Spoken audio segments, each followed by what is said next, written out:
Di antara mereka yang mengkaji ialah orang cacat ini, Stephen Hawking. Stephen Hawking seorang yang cacat, tapi angkanya Allah bagi cerdik. Dia kena penyakit yang tidak boleh bergerak. Otak dia ada masalah pergerakan dia. Tapi otak dia apabila dia cacat, doktor kata anda boleh hidup 2 tahun lagi. Ketika dia usianya 18 tahun atau 20 tahun, penyakit dia ini penyakit yang sangat kronik. Doktor kata 2 tahun lagi. 2 tahun lagi. Dia fikir 2 tahun ini apakah dia nak buat. 2 tahun untuk hidup cukup kritikal. Apakah dia nak kahwin? Satu.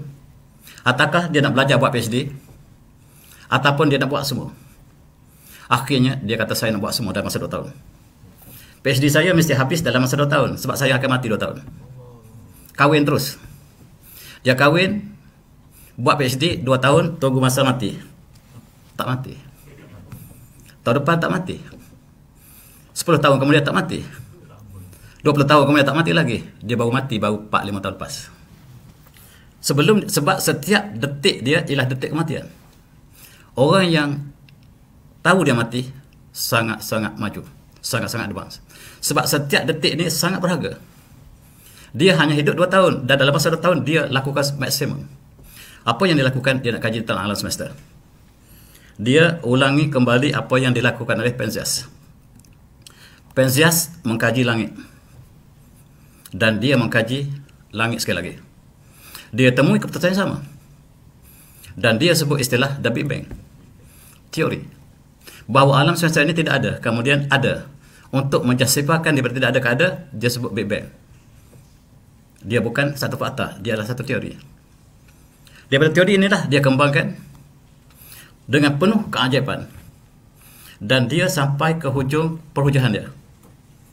Bahawa daripada tidak ada kepada ada tidak boleh berlaku pada graviti, tidak berlaku kepada hukum-hukum lain, tetapi mesti tidak berlaku hukum fizik. Sebab hukum fizik berlaku hanya yang ada.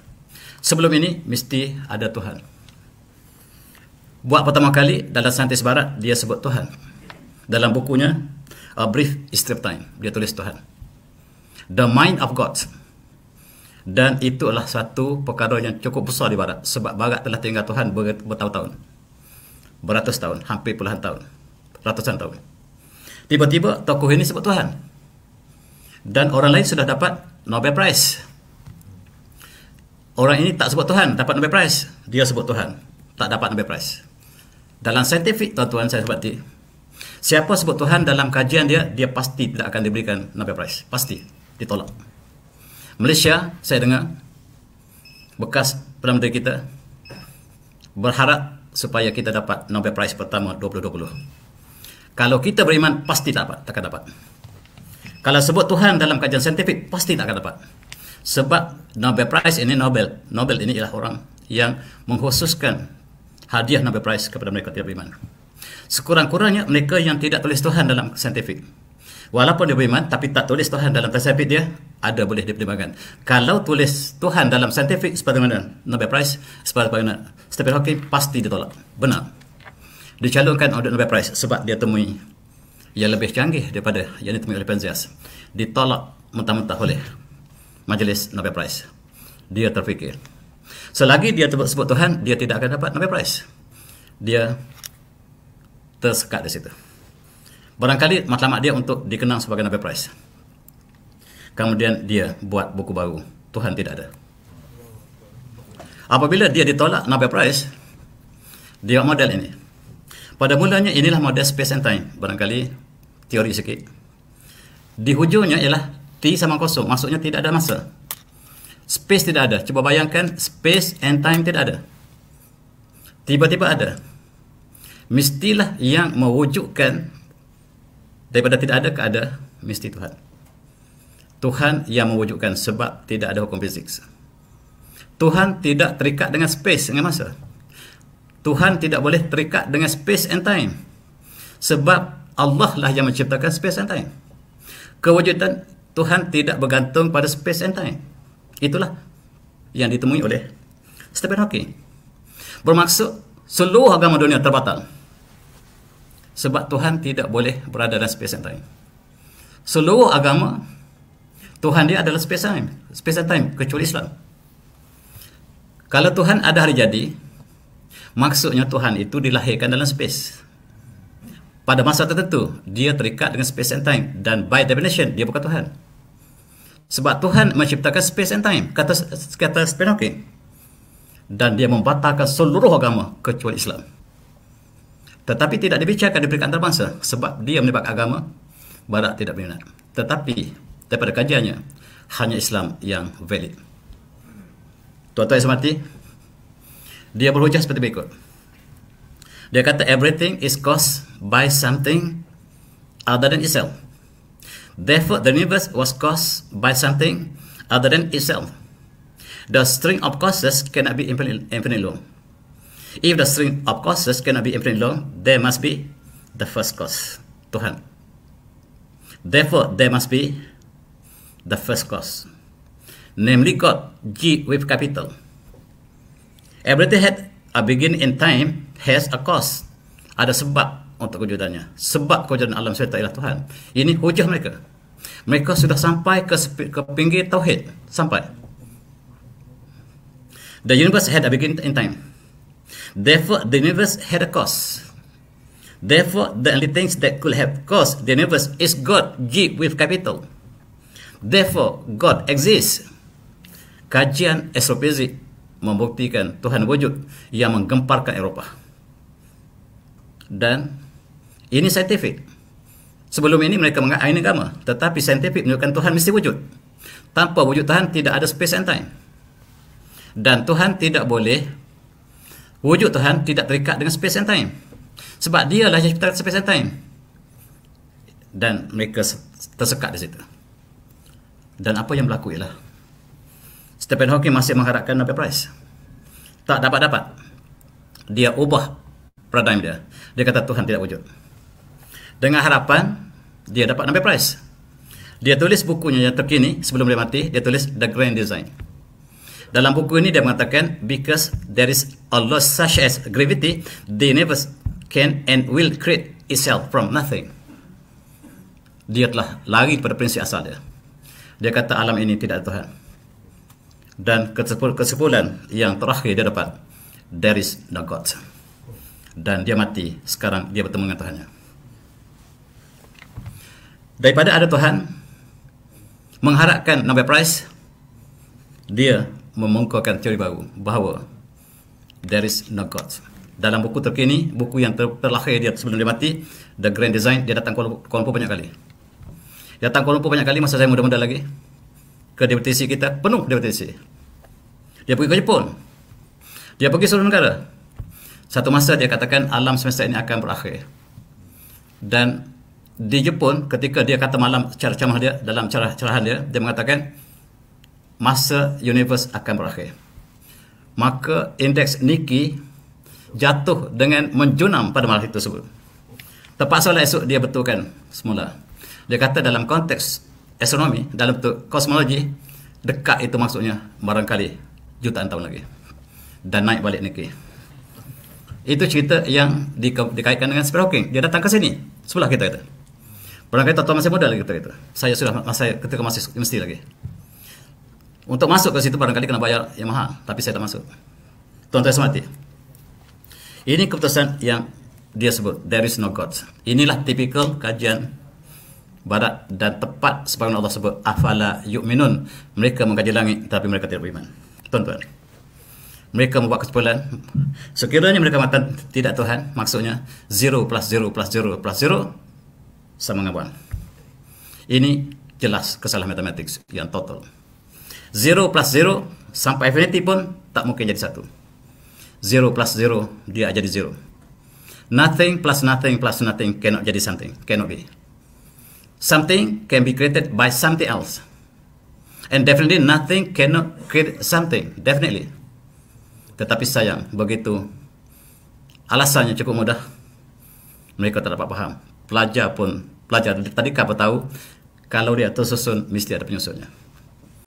Dan itulah yang saya nak sebutkan. Newton kita lihat, hidup kurun ke-17. Dia kata gravity explain the motion of the planets. but it cannot explain who set the planets in motion. Sains hanya dapat menjawab bagaimanakah dia berlaku, tetapi tidak menjawab kenapakah dia berlaku, why it does so. Dia boleh jawab bagaimanakah dia berlaku, tetapi tidak dapat menjawab why. Kenapa? Kenapa itu hanya dapat dijawab oleh orang beriman. Rupa-rupanya Newton, dia bukan Kristian. Dia bukan Kristian. Saya bukan Kristian, dia kata. Jangan ke bumi saya dikubur Kristian. Saya tidak percaya pada Kristian. Apa agama Newton? Wallahualam. Saya bukan Kristian, dia kata.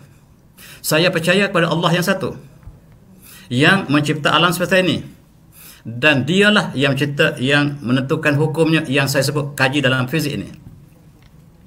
Newton bukan Kristian, dan dia pesan jangan tanam saya di kubur Kristian. Dan ini tidak diceritakan dalam sejarah barat. Tuan-tuan yang saya hormati, saya dapat banyak maklumat tentang Newton sebab masa saya belajar dulu, kebetulannya saya berkawan dengan cicit-cicit saudara dia, dan saya selalu berbincang dengan namanya Terry Blow masa saya belajar ke England. Dia kata Newton itu pakcik asal dia, yang tok moyang dia. Nama dia sekarang, dia berbincang dan dia beritahu bahawa Newton bukan Islam, bukan Kristian. Sebagaimana saya, Terry Blow itu. Dia kata dia juga bukan Kristian. Jadi agama apa dia? Saya tanya dia. Dia kata agama dia Unitarian. Maksudnya agama bukan Kristian. Agama antara Islam dengan Kristian, iaitu Unitarian. Saya jemput dia ke Malaysia masa saya muda-muda dulu, tahun 80. Duduk rumah saya. Akhirnya dia mengucap syahadah. Sekarang dia di University West Michigan. Hasil perbincangan tentang Newton, bagaimanakah pandangan Newton? Saya harap kalau dia dengar kuliah kita tahun ini, dia ingat kembali pesahabat saya di ketika belajar dulu. Nama dia Profesor Terry Blows. Terry Blows nama dia. Cukup sentimental. Saya berkawan dengan 2 tahun di sana, dan saya dapat maklumat banyak tentang Newton daripada dia. Wallahualam. Dan Newton ialah orang beriman. Maksudnya beriman dalam konteks Tuhanan. Dan ini juga seorang, satu lagi contoh saya nak beritahu ialah seorang yang bernama Francis Collins, yang seorang profesor etis. Dia dilahirkan dalam keluarga etis, berpegang dengan etis sebagaimana typical scientist barat. Tetapi dia mengkaji DNA. Apabila dia mengkaji DNA yang badan kita ini terdiri daripada acid amino yang sangat kompleks. C A dengan T, C dengan G, acid amino. Berpadu 3.5 bilion dalam satu sel. Yang kalau kita panjangkan amino kita ni daripada bumi sampai ke bulan, patah balik ke bumi sampai ke bulan berpuluh kali. Itulah, tetapi tak ada salah sikit satu pun.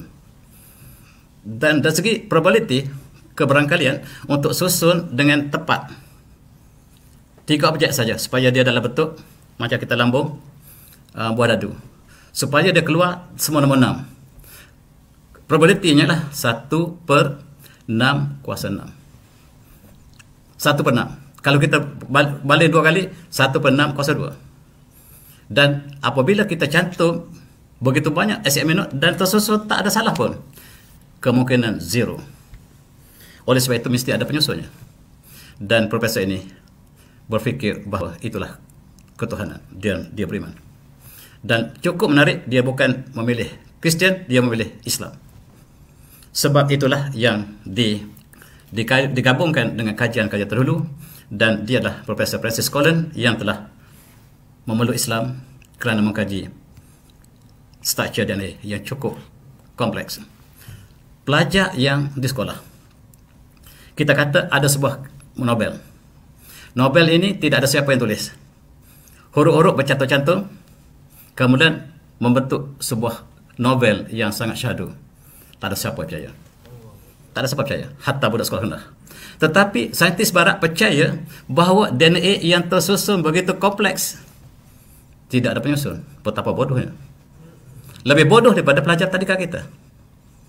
Dan seolah dia percaya bahawa sebuah bangunan yang cantik terjadi dengan tersendirinya. Itulah yang kita bandingkan analoginya dengan kalau dia menganggap bahawa DNA ini tidak ada pencipta, dan akhirnya dia tulis The Language of Gods.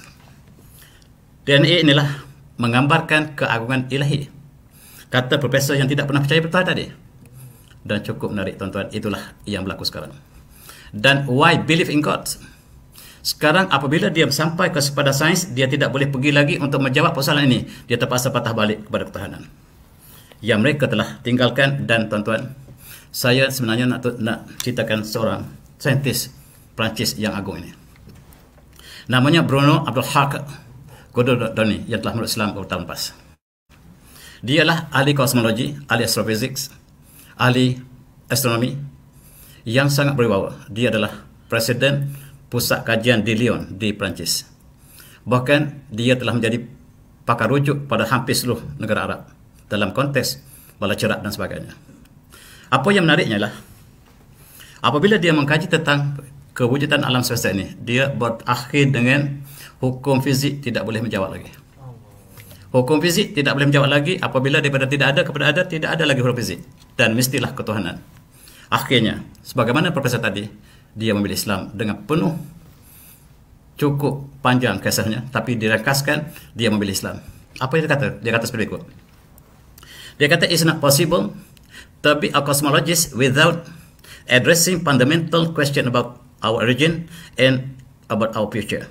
Exploration of the cosmos is the way of worship God. Mengkaji tentang langit ialah sebahagian ibadah pada Tuhan. Ibadah pada Tuhan dalam konteks dia adalah mulut Islam. Dia mengatakan inilah pengkajian tauhid yang cukup agung, ialah mengkaji ciptaan Allah. Kita dapat lihat keagungan ciptaan Allah dan kita kenal keagungan ciptaannya daripada ciptaannya. Kita kenal pencipta daripada ciptaannya. Dan dia juga mengatakan bahawa, dan dia ini seorang tokoh yang cukup hebat. Dia menulis 140 papers dalam kosmologi. Apabila dia telah memeluk Islam, dia menukar hala. Dia masuk ke dalam bidang tasawuf. Bagi dia tasawuf ialah bidang pemikiran yang paling murni dalam konteks pemikiran. Itulah pandangan Profesor Bruno Abdulhaq Gododoni, macam itulah bacanya. Dia mengatakan apa yang ada dalam Al-Quran, apa yang ada semesta ini, harus kita pelajari side by side. Al-Quran kita terbuka. Alam semesta kita terbuka. Kita terbuka dengan kitab yang tertulis, harus kita baca side by side. Kedua-duanya datang pada sumber yang sama, daripada Allah SWT. Apabila Islam, dia sebut bahawa alam semesta datang daripada Allah SWT. Al-Quran ialah wahyu Allah Ta'ala. Kedua ini tidak boleh konflik, tidak boleh sama sekali. Sebab dua-duanya datang dari sumber yang sama. Kalau konflik, maksudnya kelemahan manusia. Sebab dua-duanya datang daripada sumber yang sama. Dua-duanya tidak boleh konflik dan harus kita kaji side by side secara sepadu, secara integrated, kata profesor yang baru masuk Islam ini. Kita sudah lama belajar Islam, tetapi kita tak sampai kepada apa yang dia sebut. Dan sekarang sudah banyak di barat, kajian modern cosmology and the Quran banyak dikaji sekarang. Quranic Pictures of the Universe banyak dikaji. Sama ada di Timur Barat, sekarang menjadi satu tajuk kajian yang sangat-sangat popular. Dan profesor ini mengatakan bahawa Islam yang Allah turunkan Al-Quran adalah sebagai gandingan untuk mengkaji kosmologi. Tanpa Al-Quran, kita dapat menjawab persoalan-persoalan kosmologi. Ini profesor yang baru masuk Islam. Bagaimana profesor kita yang telah lama dari Islam, yang hidup dari Islam, lahir dari Islam, apakah juga menjadi paradigma yang sama? Dia mengajar kita sekarang. Dan dia menulis buku Building Galaxies, mengkaji tentang galaksis, bagaimana kita sebut tadi, sebagai lanjutan kajian-kajian orang yang tidak beriman dulu. Dia masukkan sekarang paradigma tauhid ke dalam kajiannya. Dan dia termasuk 500 most influential Muslim. Dia adalah termasuk satu daripada 500 orang Islam yang paling pengaruh dunia. Bukan orang asal Islam, orang baru menurut Islam. Dan itulah profesor yang sangat hebat ini. Dia menulis kebanyakan dalam bahasa Perancis. Orang Malaysia hanya tahu bahasa Inggeris. Dan kita terlindung daripada bahasa yang lain. Orang Malaysia bahasa Arab tak tahu. Yang dia tahu hanya bahasa Inggeris. Dan kita handicap dalam konteks perkembangan dunia hari ini. Sebab kalau di barat, tuan-tuan, untuk kita buat PhD, mesti kita tahu sekurang-kurangnya 3 bahasa asing. Selain pada bahasa Inggeris, mesti tahu 3 bahasa asing. Itu syarat sebab matematik kebanyakan dalam bahasa Rusia. Buku Anom yang tulis tahun 60-an dikaji di Amerika pada tahun 2000. Begitu terjauhnya tertinggal Amerika dari segi matematik dengan Rusia. Dan orang yang belajar matematik tak belajar ada bahasa Rusia, handicap, sangat handicap. Dia siap tesis di Amerika. Rupa-rupanya itu buku latihan dalam buku pelajar di Rusia. Oleh sebab itu, mereka sudah wajibkan pelajari bahasa Rusia apabila buat PhD. Sebab bimbang apa yang kita kaji di Amerika telah dikaji oleh pelajar peringkat undergraduate di Rusia. Tuan saya semati. Einstein juga menghadapi masalah yang sama. Dia tidak dapat menjawab dari segi konteks relativity apabila tidak dikandingkan dengan ketuhanan. Dan itulah yang satu daripada yang berlaku. Dan apa yang disebut oleh Profesor Bruno, dia sangat sedih apabila Islam digambarkan sebagai agama yang ganas. Dan dia juga menganggap Islam ganas, sehingga Allah berikan dia hidayah. Dan dia menemui kehidupan dia dalam Islam. Dan dia adalah profesor astrofizik yang teragung dunia hari ini. Tetapi apabila dia masuk Islam, namun dia akan dipadamkan. Dan dia mengatakan bahawa saya sedih Al-Quran bersama dengan Islam, tetapi dari segi kajian saintifik umat Islam paling lemah di dunia. Dan dia menceritakan satu kes yang cukup menyayat hati untuk saya berkongsi dengan tuan-tuan ini. Dia menceritakan orang Arab Saudi. Saya dijemput untuk memberikan kuliah antarabangsa di negara Arab. Dan saya nak sebutkan apa yang pengalaman saya di negara Arab. Sepatutnya kajian kosmologi ialah berdasarkan ayat yang kita sebutkan tadi, inna fi khalqis samawati wal ardi la ayatin lil albab. Itulah falsafah kajian kosmologi. Tetapi sayang, pertama saya sangat kesal kepada Stephen Hawking, kata Profesor Bruno tadi. Dia sudah sampai kepada ketuhanan. Dalam kajiannya sudah sampai ketuhanan dalam buku A Brief History of Time. Dia sudah sampai. Tetapi oleh kerana dia harapkan Nobel Prize, dia telah tukar paradigmnya. Dia mengatakan there is no God. Sayang sama sekali. Satu langkah lagi dia masuk Islam, Stephen Hawking. Tetapi kerana keadaan dia telah lari jauh menyimpang daripada kebenaran. Yang kedua, dia mengatakan alangkah bodohnya orang yang mengatakan dunia ini berlaku daripada tidak ada. Nothing yang menciptakan something. Orang yang sangat bodoh. Sebab tidak ada dalam hukum fizik ataupun hukum apa sekalipun yang tidak ada menciptakan ada. Tidak ada. Dan dia sangat kesal pada Stephen Hawking. Dia tulis berkali-kali. Dan yang saya paling kesal dia kata ialah etis yang tidak menerima kebenaran ketuhanan. Bila dia sudah masuk Islam, dia dapat melihat sejarah awal dia. Bahawa alangkah ruginya saintis barat yang mengkaji saintifik sampai ke langit tetapi mereka tidak kenal Tuhan mereka sendiri.